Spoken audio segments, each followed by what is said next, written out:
Bharatiya Janata party Kutch દ્વારા વિકસિત ભારત જીરામજી જનજાગરણ અભિયાન હેઠળ ભુજ તાલુકા કક્ષાનો ખેડૂત શ્રમિક સંવાદ કાર્યક્રમ યોજાયો હતો।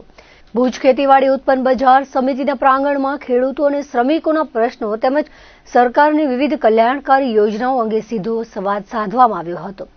કાર્યક્રમમાં ભાજપ પ્રમુખ દેવજીભાઈ વરચંદે જણાવ્યું હતું કે ભારત વડાપ્રધાન નરેન્દ્ર મોદીજીના નેતૃત્વમાં વિકસિત ભારત 2047ના લક્ષ્ય સાથે આગળ વધી રહ્યું છે। સરકારી યોજનાઓ માત્ર કાગળ પર નહીં પણ છેવાડાના માનવી સુધી પહોંચી રહી છે। ભાજપનો દરેક કાર્યકર્તા એ જાણે છે કે આપણો મુખ્ય મંત્ર અંત્યોદય છે, એટલે કે સમાજની છેલ્લી હરોળમાં બેઠેલા વ્યક્તિનો ઉદય। સરકારી યોજનાઓ આજે ગરીબના ઘરનો ચૂલો સળગાવવાથી લઈને યુવાનોને સ્વાવલંબી બનાવવા સુધીની સફર ખેડી રહી છે।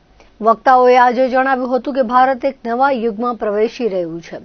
દાયકાઓ જૂની મનરેગા યોજના જે મર્યાદાઓથી ઘેરાયેલી હતી તેને બદલીને મોદી સરકારે વિકસિત ભારત જીરામજી યોજના અમલમાં મૂકી છે। માત્ર નામનું પરિવર્તન નથી પણ ગ્રામીણ શ્રમિકોના ભાગ્યનું પરિવર્તન છે। જૂની યોજનામાં માત્ર 100 દિવસના કામની મર્યાદા હતી, જ્યારે આ નવી યોજના અંતર્ગત હવે દરેક ગ્રામીણ પરિવારને 125 દિવસના ગેરંટીકૃત રોજગારની ખાતરી આપવામાં આવી છે। એટલે કે શ્રમિકોને હવે વર્ષમાં વધુ કમાણી અને વધુ સુરક્ષા મળશે। યોજનાનો બીજો મોટો ફાયદો એ છે કે તેમાં ખેતી અને મજૂરી વચ્ચે સંતુલન જાળવવામાં આવ્યું છે। ઘણીવાર વાવણી અને લણણીની મોસમમાં મજૂરોની અછત સર્જાતી હતી। જીરામજી યોજનામાં વર્ષમાં 60 દિવસનો વિરામ રાખવામાં આવ્યો છે, જેથી ખેતીકામના સમયે ખેડૂતોને મજૂરો મળી રહે અને શ્રમિકોને ખેતીમાં પણ કામ મળે।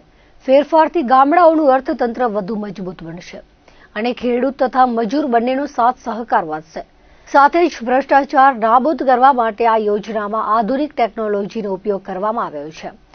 હવે બાયોમેટ્રિક હાજરી અને આધાર આધારિત પેમેન્ટ સિસ્ટમ દ્વારા મજૂરીના પૈસા સીધા શ્રમિકના બેંક ખાતામાં જમા થાય છે। કોઈ વચેટીઓ કે ભ્રષ્ટ અધિકારી ગરીબની કમાણી હડપી શકશે નહીં। આ સાથે જો સરકાર 125 દિવસનું કામ આપવામાં નિષ્ફળ જાય તો શ્રમિકને ફરજિયાત બેરોજગારી ભથ્થું આપવાની જોગવાઈ છે, પણ આ કાયદામાં કરવામાં આવી છે જે શ્રમિકોના હિતનું રક્ષણ કરે છે। યોજના હેઠળ થતા કામો પણ હવે વધુ ટકાઉ અને ઉપયોગી બનશે। માત્ર ખાડા ખોદવાને બદલે હવે જળ સુરક્ષા, ગ્રામીણ ઇન્ફ્રાસ્ટ્રક્ચર અને કુદરતી આપત્તિઓ સામે લડવા માટેના પાકા કામો કરવામાં આવશે।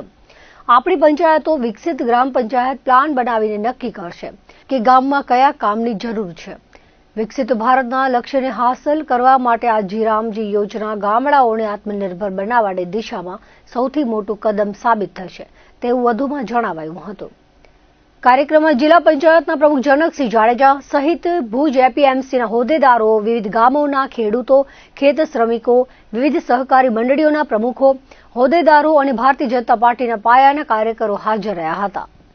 આજે ભુજ એપીએમસી મધ્યે ખેડૂત શ્રમિક સંવાદ એ કરીને એક કાર્યક્રમ આજે અહીંયા એપીએમસી દ્વારા આયોજિત કરવામાં આવ્યું હતું। આ કાર્યક્રમમાં મોટી સંખ્યામાં ખેડૂત ભાઈ બહેનો, મજદૂર ભાઈ બહેનો સૌ ઉપસ્થિત રહ્યા હતા।